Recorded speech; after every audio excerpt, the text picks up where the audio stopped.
Here's a good example of something that I think is just destructive. WEAC used to have a process where they would automatically endorse anybody in the legislature whose voting record for that session of the legislature, if they voted for pro-education issues and they knew about it, they would get automatically endorsed. Didn't make any difference whether you were an independent, Republican, or a Democrat. Well, 3 or 4 years after Mike Brennan and I left the WEAC, the board, made up of people from all over the state, decided that they were going to get rid of that. They weren't going to have this automatic endorsement process. Well, so they didn't automatically endorse people who supported public education. Well, there's only one logical outcome about that, and it leads to this very partisan environment. Yeah.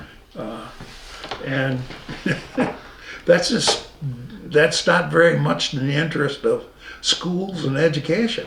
It isn't even in your own same interest, because then it's feast or famine. Exactly, and you make enemies out of them. So if you end up just endorsing Democrats and you have Republicans that support, now you're turning those people off and making them mad. And so why should I vote for you or vote for your causes? And you turn them off and you make enemies out of them.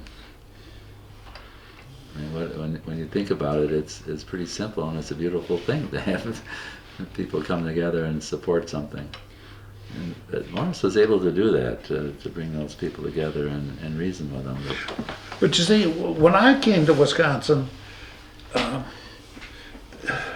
the Farm Bureau wasn't endorsing candidates, and the manufacturers and chamber didn't endorse candidates.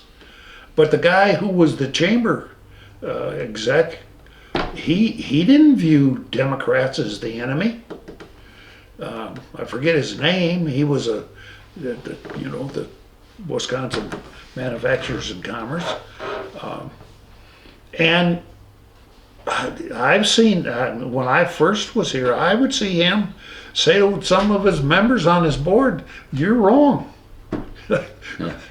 Your position is wrong. I mean, you want to take this strident position, but that's not in our interest." As business people, and Ray Majerus was one of those kinds of people as a union leader that